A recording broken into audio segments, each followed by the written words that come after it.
Capcom return with another Monster Hunter title, this time hitting the PS4, the Xbox One and PC later on next year. I've managed to snag early access to the game thanks to the PSN beta that was released this weekend for all subscriptions. If you have one, you can be playing it right now until the 12th of December. So dive in if you want to take a look. Here I'm analysing the PS4 and the PS4 Pro and just what delights it offers up from Capcom's MT framework engine. Monster Hunter has been a long-running and very successful title for Capcom.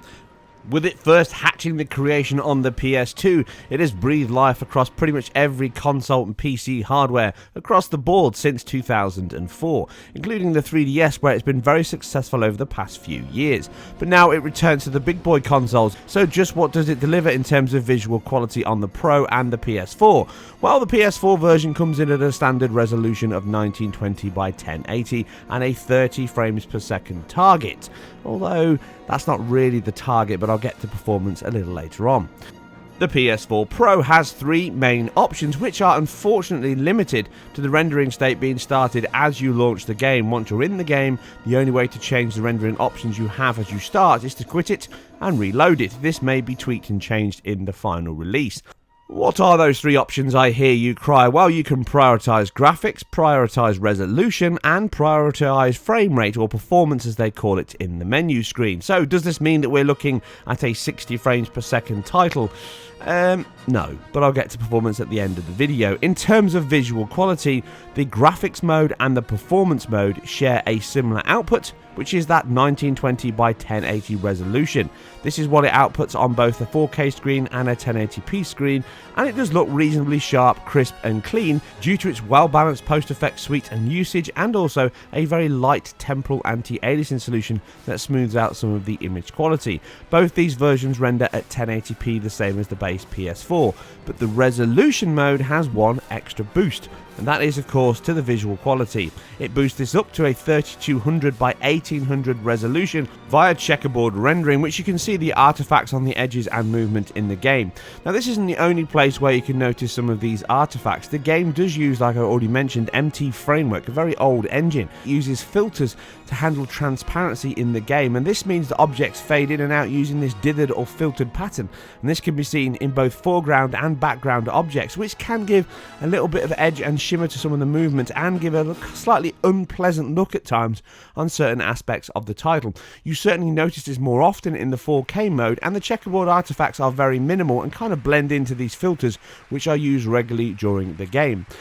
Artistically, this is driven by the very same kind of standard we've seen in previous games here, and it looks very similar.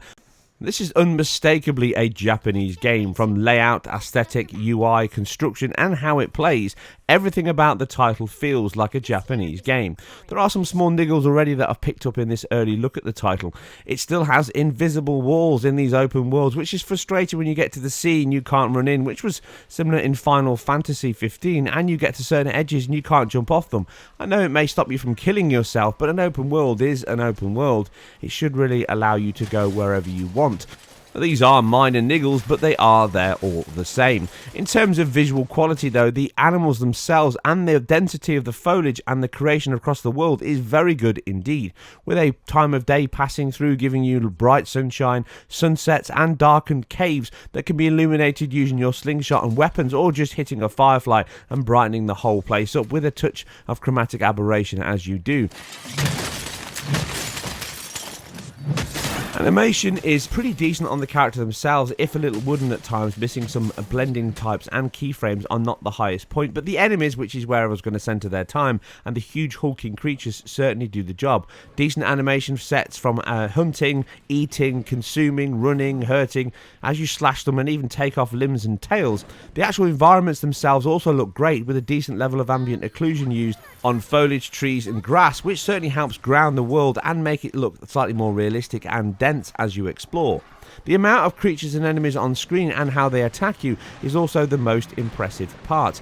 You certainly get the impression this is a living, breathing ecosystem that you are involved in, using it to your advantage at times by enticing bigger enemies to attack other ones that you want to take down, or even just seeing them happen in front of you. Some may bemoan the limited or depth-aware animation system in the game, which I've covered multiple times over the years. Many games use this, but with games like this, when you've got loads of objects and enemies in the background all going through their daily routine, you can notice this 15 or maybe sometimes lower frame rates per second as the animation, and then as you walk closer, this leaps back up to the 30 or 45 or 60 frames per second that the game is currently running at. Now, this isn't really a big distraction, but it is there. If you spend your time looking at the objects in the distance, you can sometimes notice these cooled animation sets. Now, the game itself is derived from the MT Framework engine, which started life way back on the older consoles with Dead Rising and Lost Planet, which this game shares a very similar aesthetic style with huge hulking monsters and weapons.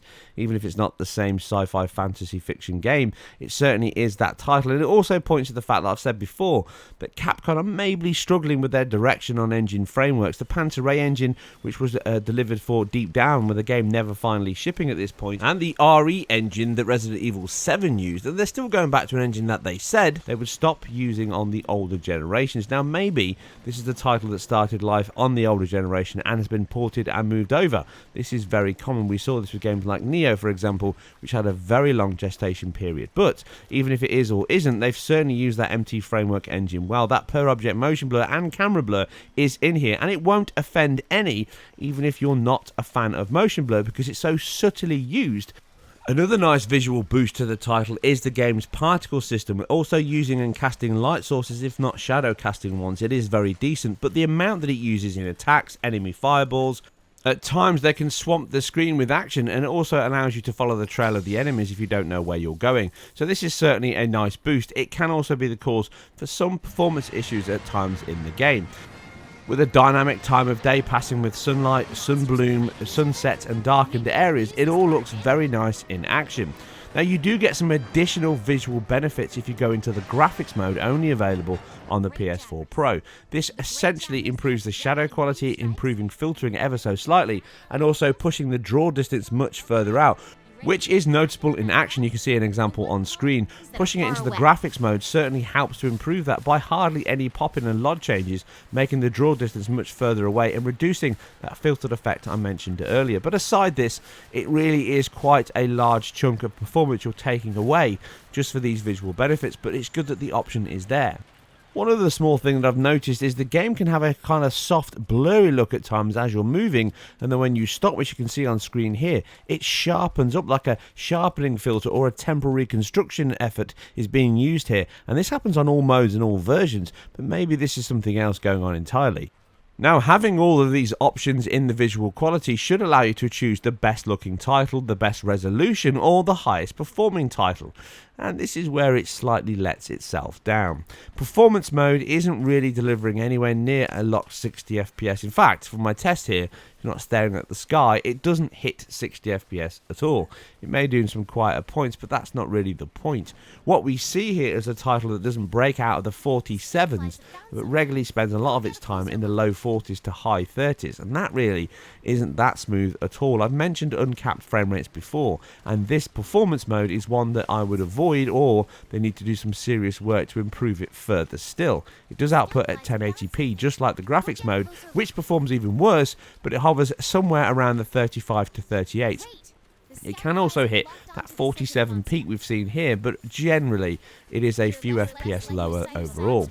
Now, the resolution mode, which uses checkerboarding and boosts the quality even further in terms of clarity, is the worst performing overall. It really holds on to 30 FPS. It's uncapped like all the modes, but it really hovers somewhere around 35, so there's no point in having that at all. Capping it would solve most of the issues here, but it feels relatively smooth, if not a few dips under 30, which you can see with the examples on screen in like-for-like action.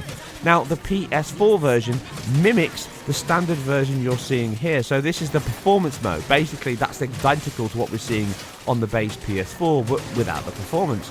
We're really seeing a title that spends much of its time at 30 or just below it if you're in heavy action. Again, here with the dense foliage, the enemies, and the particle system, that can drag some of the frame rate down even lower still. This is an early work in progress. It's not out until next March, so there's certainly time for the team to improve the quality here and the performance.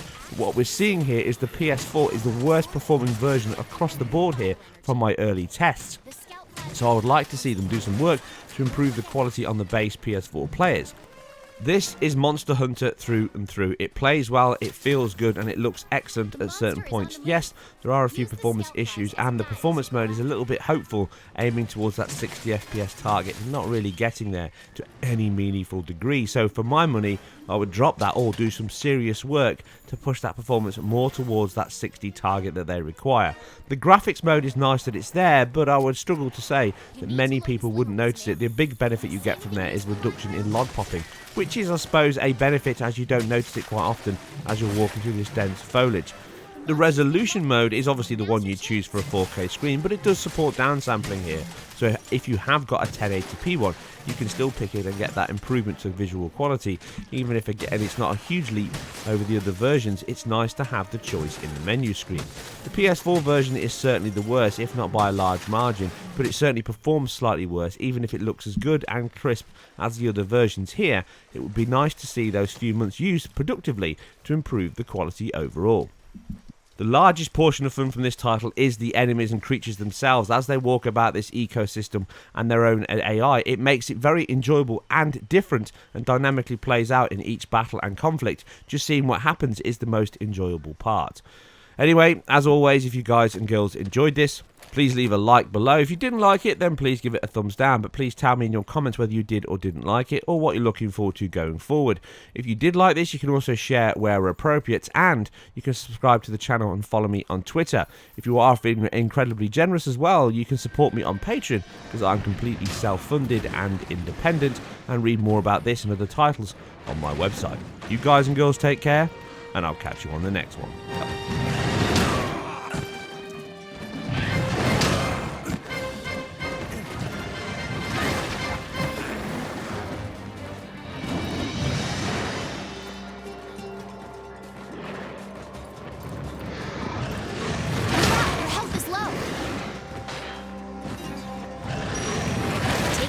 Like that repeatedly will stun you, meaning you won't be able to move. Look out, your health is low.